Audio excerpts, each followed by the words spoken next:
बद्रीनाथ। अब सारे नदियों को यहां ध्यान से समझिएगा। बद्रीनाथ में एक जगह है जिसका नाम है संतोपथ। क्या नाम है? संतोपथ। क्या नाम है? संतोपथ। संतोपथ एक बहुत बड़ा ग्लेशियर है। ग्लेशियर उस बर्फ को कहते हैं जो बर्फ कई हजार साल से पिघला ही नहीं। वैसा बर्फ जो कई हजार साल से पिघला ही नहीं है, वो क्या है? ग्लेशियर कहलाता है। उस पर आप आराम से जाके स्केटिंग कर सकते हैं, घूम फिर सकते हैं, ग्लेशियर। लेकिन ये ग्लेशियर कभी कभी क्या हो जाता है? टूट जाते हैं। और यही टूटते हैं तो उत्तराखंड में क्या आ जाता है? तबाही आ जाता है। उत्तराखंड में बहुत सारे ग्लेशियर है, जिसमें एक ग्लेशियर का नाम है संतोपथ। क्या नाम है? संतोपथ। हिंदी में इसे कहते हैं संतोपथ हिमानी। इससे दो नदियां निकलती है। कितनी नदियां निकलती है? दो। एक का नाम है धौली गंगा। कौन सी? धौली गंगा। कौन सी गंगा? धौली गंगा। एक का नाम है विष्णु गंगा। धौली गंगा और विष्णु गंगा। क्या नाम है? धौली गंगा और विष्णु गंगा।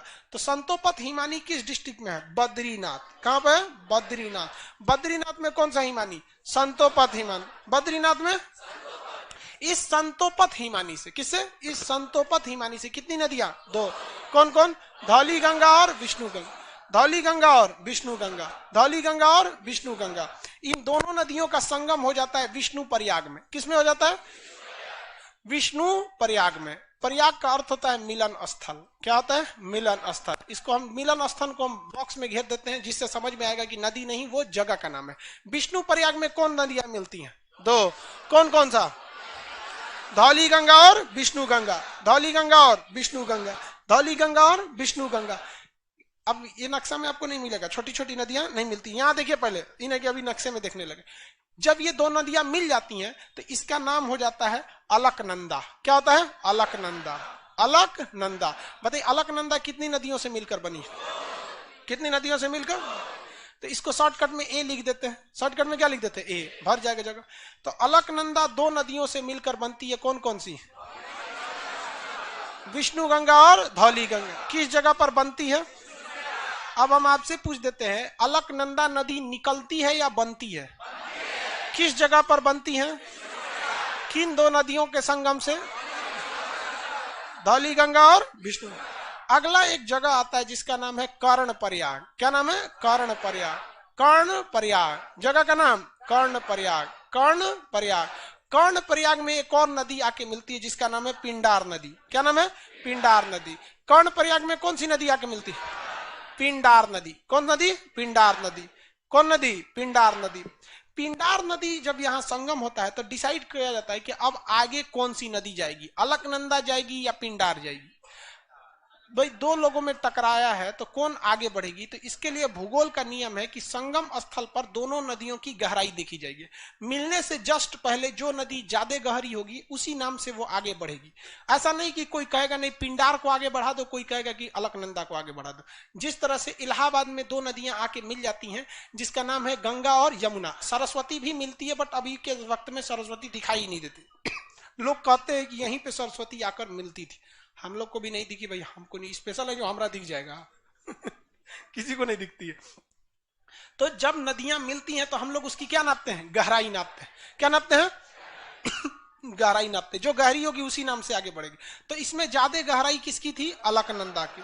किसकी गहराई ज्यादा थी? अलकनंदा। तो कौन से नाम से नदी आगे बढ़ी? अलकनंदा। ये नदी कौन सी आ रही है? ये कौन सी नदी है? ये पिंडार। पिंडार आके कहां मिलती है? कर्ण प्रयाग। कहां पे? कर्ण पर। किससे मिलती है? अलकनंदा। नदी का नाम क्या रहेगा? नदी का नाम क्या रहेगा? अलकनंदा। नदी का नाम अलकनंदा। अब अलकनंदा फिर आगे बढ़ती है, किस नाम से बढ़ेगी? तो अलकनंदा नाम से ही आगे बढ़ेगी। अगला जगह का नाम हो जाता है आपका रुद्रप्रयाग। कौन सा जगह है? रुद्रप्रयाग। अगला जगह रुद्रप्रयाग। जगह का नाम रुद्रप्रयाग। रुद्रप्रयाग को बॉक्स में घर देते हैं क्योंकि ये जगह का नाम है। रुद्रप्रयाग को किसमें घेर देते हैं? बॉक्स में। यहां एक नदी आके मिलती है जिसका नाम है मंदाकिनी नदी। नदी का नाम कौन सी नदी? मंदाकिनी। क्या नाम है? मंदाकिनी नदी। फिर इसकी गहराई नापी जाएगी कि नहीं? गहराई कहां नापी जाएगी? रुद्रप्रयाग में। रुद्रप्रयाग में जिस नदी की गहराई ज्यादा वही नदी आगे बढ़ेगी। यहां भी गहराई किसकी ज्यादा थी? अलकनंदा की। तो आगे कौन सी नदी बढ़ गई? अलकनंदा। कौन सी नदी? अलकनंदा। फिर आगे का जगह देखते हैं। फिर आगे एक जगह आता है जिसका नाम है देवप्रयाग। क्या नाम है? देवप्रयाग। क्या नाम है भैया? देव प्रयाग। देव प्रयाग, प्रयाग से ही स्पष्ट है कि यहाँ एक और नदी आके मिलेगी। देव प्रयाग में एक नदी आके मिलती है जिसका नाम है भागीरथी नदी। कौन सी नदी? भागीरथी नदी। कौन सी नदी? भागीरथी नदी। कौन सी नदी? भागीरथी। ये उत्तर काशी जिला, कौन जिला? उत्तर काशी जिला में स्थित गोमुख एक जगह है। क्या नाम है? गोमुख जगह है। उस गोमुख जगह पर एक बर्फ का पहाड़ है। तो बर्फ का पहाड़ को हम क्या कहेंगे? ग्लेशियर। उस ग्लेशियर का नाम है आपका गंगोत्री। क्या नाम है? गंगोत्री। तो वहां से कौन सी नदी निकलती है? भागीरथी। कौन नदी भैया? नदी का नाम भागीरथी नदी। तो भागीरथी नदी, भागीरथी नदी।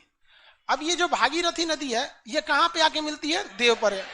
बताइए यहां पे भी गहराई नापी जाएगी कि नहीं नापी जाएगी? नापी जाएगी। यहां से सूरा गहराइया बराबर हो गया इसका। तब आप बताइए इसका नाम अलकनंदा रखें कि भागीरथी?